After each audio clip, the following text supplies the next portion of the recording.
Frankly, every film that came out during the pandemic needs to be like rewatched, reevaluated, just in case we were so entertainment starved that we proclaimed them all light years better than they were. This one did still kind of bangs, actually, though. Well, life's a bitter treat without someone sweet to share it with. What are you feeding her?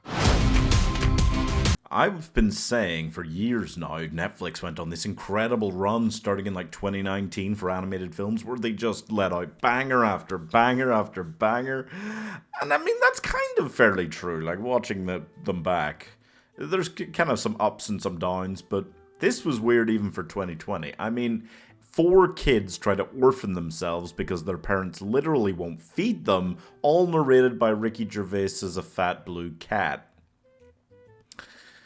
Like, that sounds like it's something from the darkest period in human history. Oh. The Willoughbys is about a father and mother whose relationship is pretty much rabid in the worst way, and their 4 children who are left in the worst conditions imaginable, being ginger.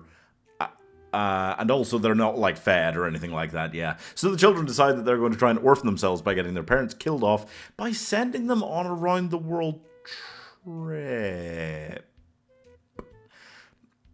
That's like a holy long walk for a short drink of water, Batman. You could just murder... It doesn't matter. So they do it. Their parents are off and about. They're not actually dead, but they're off enjoying themselves, leaving the kids orphan, kind of. And then they get this nice babysitter who teaches them the meaning of, like, not being starved to death and thrown in a cellar forever. I feel strangely about this film. You know, I feel like there are a lot of things that are kind of off-putting about it and that I don't really like. Not necessarily the animation style in general, but definitely the designs of the Willoughbys I don't really love. Ricky Gervais as a snarky, overbearing narrator in a family-friendly film just feels like a really weird decision. And Alessia Cara, her character, I'm not a big fan of Gian in general. And I just feel like she's doing it so that they would let her sing a song and have publicity around her music. Like, so there's just a lot of things like that. There's also Terry Crews as a very confusing Candyman, but not that kind of Candyman.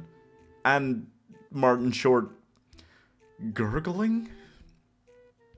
And yet, despite all those things that I do kind of find off-putting about it in different ways, I kind of love this. Now that comes down to a few things. I mean, the story is just kooky.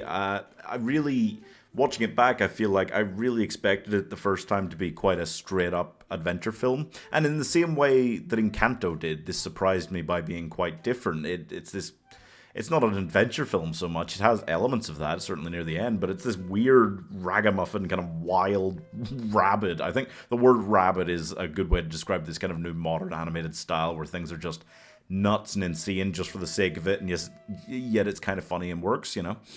I also feel like the comedy of this is just a big winner. It is actually hilarious.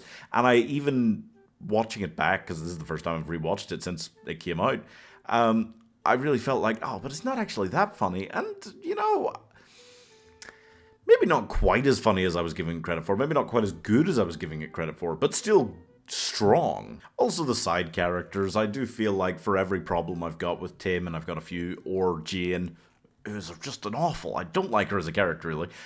There's another ingenious scene with the Barnabys or with Baby Ruth, who's just this psychotic bundle of joy every time she's on the screen. I don't know what the hell's going on with the Terry Crews character. Why does he just start sliding on his front down a mountain with 6 people on his back at one stage? Like, what is this character? And Linda the babysitter. I mean, just when you're thinking, like, is this film as great as I thought it was? She'll just, like, melt your heart with another emotional gut punch.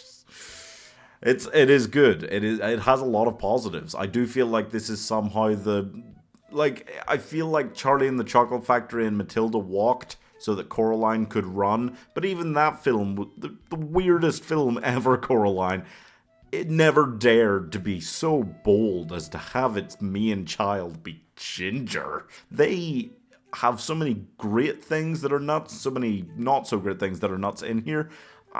It evens out to a very enjoyable time for me again, even though I don't maybe like it as much as I did the first time I watched it. But this is a family-friendly animated film where these kids brainstorm different ideas for how to murder their parents. Their dad consistently shows off some sort of very weird, animalistic style of sexual role play essentially with their mother. I don't know what's going on with that. And there are all kinds of other dark, twisted, brutal, weird themes going on. I mean, the main character literally pisses himself trying to cross a road and then flies a dirigible to the Alps later. Like, what is this? Anyway, I'm giving will.i.am's cookie cousin, Willoughby, 3.5 stars. Every Throwback Thursday we watch something, could be from a few years ago, could be from 100 years ago, basically, at this stage, and you just never know what it's going to be, and that's what the channel members decide, so you should buy channel membership and stuff like that, yes.